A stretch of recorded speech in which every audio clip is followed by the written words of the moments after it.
কোনো বৈষম্যের রাজনীতি চাই না, আলাদা করে বিভক্ত করতে চাই না আমার দেশকে। এই যে ইউনিটিটা, এই একতা, এটাই তো বাংলাদেশ। এটা তো একটা অসাধারণ সময়ের মধ্য দিয়ে আমরা যাচ্ছি। মিলেমিশে এই রাষ্ট্রকে আমরা অনেক দূর এগিয়ে নিয়ে যাব। ছোটরা আসলে বড় হয়ে গেছে এখন। আমার দেশকে নিয়ে আমি সব সময় ভীষণ আশাবাদী। সুন্দর একটা সুষ্ঠু পরিবেশে সংস্কৃতি চর্চা করতে পারি, সেটাই যেন হয়। আমরা বৈষম্য চাই না এবং সেই কারণেই কিন্তু আমরা ছাত্রদের পাশে দাঁড়িয়েছিলাম যে আমরা কোনো বৈষম্যের রাজনীতি চাই না। আমরা দেখেছি তারপরে কত সংখ্যালঘুদের উপরে আক্রমণ হয়েছে, আঘাত হানা হয়েছে, এবং আমরা চাই যে আমরা সবাই একটা সমতার ভিত্তিতে এই রাষ্ট্র গঠন করতে এবং এই দেশে থাকতে। আমরা চাই না যে সংখ্যালঘু হোক, সংখ্যাগরিষ্ঠ হোক, এরকম করে আলাদা করে বিভক্ত করতে চাই না আমার দেশকে। আমরা চাই যে আমরা সবাই একসঙ্গে সুন্দর করে মিলেমিশে থাকবো। তো আমরা সেভাবে, এবং আমাদের শিক্ষা সংস্কৃতি সব কিছুতে সেটা প্রতিফলিত হবে। সেই জন্যই আমরা আজকে এখানে সমবেত হয়েছি এবং আমরা একসঙ্গে গান গাইলাম, দেশের গান গাইলাম। আমরা এই 53 বছরে তো আমরা একসঙ্গে তো মিলেমিশেই আছি সবাই। এটা সম্ভব, এটাই তো বাস্তবতা আমাদের, এবং আমরা চাই যে এটাই যেন চলতে থাকে। অবশ্যই সম্ভব, আমরা সবাই মিলে চাইলে। এই যে আমরা একতা দেখছি প্রত্যেকটা পাড়ায় পাড়ায়। আমাদের এখন পুলিশ নেই, সেই কারণে কিছু দুর্বৃত্তরা ডাকাতির কিছু ঘটনা শোনা যাচ্ছে এখানে ওখানে।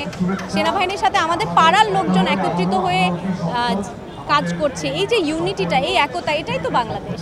না, হ্যাঁ, একটা অনিশ্চয়তাতে তো সবাই ছিল, এটা তো সত্যি। এটা একটা সাধারণ সময় না, তো এটা তো একটা অসাধারণ সময়ের মধ্য দিয়ে আমরা যাচ্ছি। তো অনিশ্চয়তা তো ছিল, এখনও আছে। আমরা চাই যে আমরা একটা সুন্দর সাম্যের পৃথিবী, একটা সুন্দর সাম্যের একটা রাষ্ট্র, সবাই মিলে একসঙ্গে সুন্দর করে থাকবো, মিলেমিশে এই রাষ্ট্রকে আমরা অনেক দূর এগিয়ে নিয়ে যাব। এটাই তো আমরা চাই।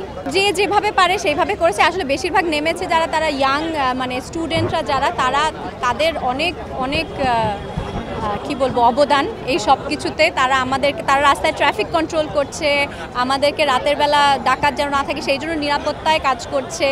তো ছোটরা আসলে বড় হয়ে গেছে এখন, দেখে মনে হচ্ছে।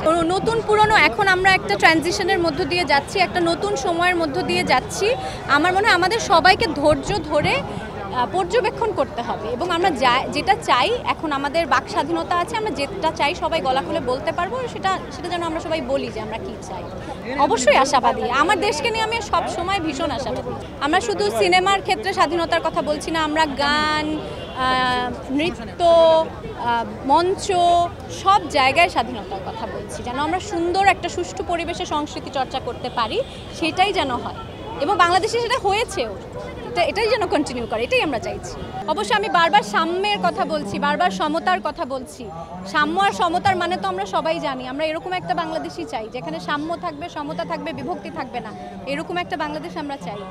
আর এটা এখন আমি বারবার বলছি, একটা নতুন সময়ের মধ্য দিয়ে আমরা যাচ্ছি। এরকম সময় আমরা আগে কখনো দেখিনি। আমাদের সবাইকে ধৈর্যশীল হতে হবে, পর্যবেক্ষণ করতে হবে, এবং আমরা কি চাই আমাদের সেটা মন খুলে বলতে হবে।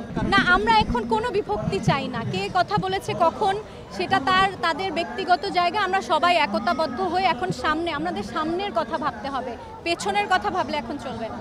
প্রচণ্ড নিন্দনীয়, সকল অরাজকতার ঘটনা প্রচণ্ড নিন্দনীয়। এইভাবে বিভক্তি সৃষ্টি করা হচ্ছে, এইভাবে অশান্তি সৃষ্টি করা হচ্ছে, সেটাতে আমরা নিরাপত্তাহীনতায় ভুগছি সবাই, আমরা সাধারণ জনতা সবাই, এবং সেটা তীব্রভাবে নিন্দনীয়। কিন্তু আমরা আবার অনেক সুন্দর এক্সাম্পলও তো দেখেছি, তাই না? উদাহরণ দেখেছি আমরা কিভাবে পাড়ায় পাড়ায় একত্রিত হয়ে আমরা ডাকাত প্রতিহত করছি, আমরা এই দুর্বৃত্তকারীদের প্রতিহত করছি। এটা একটা খুব সুন্দর, এটাই বাংলাদেশ। এই একতার বাংলাদেশটাই আমরা চাই। আমাদের সকল সংস্কৃতিকর্মীরা এখানে আছে, নিশ্চয়ই এটা নিয়ে একটা আলোচনা হচ্ছে। আমরা সবাই খুব দ্রুত কাজে ফিরে যেতে চাই।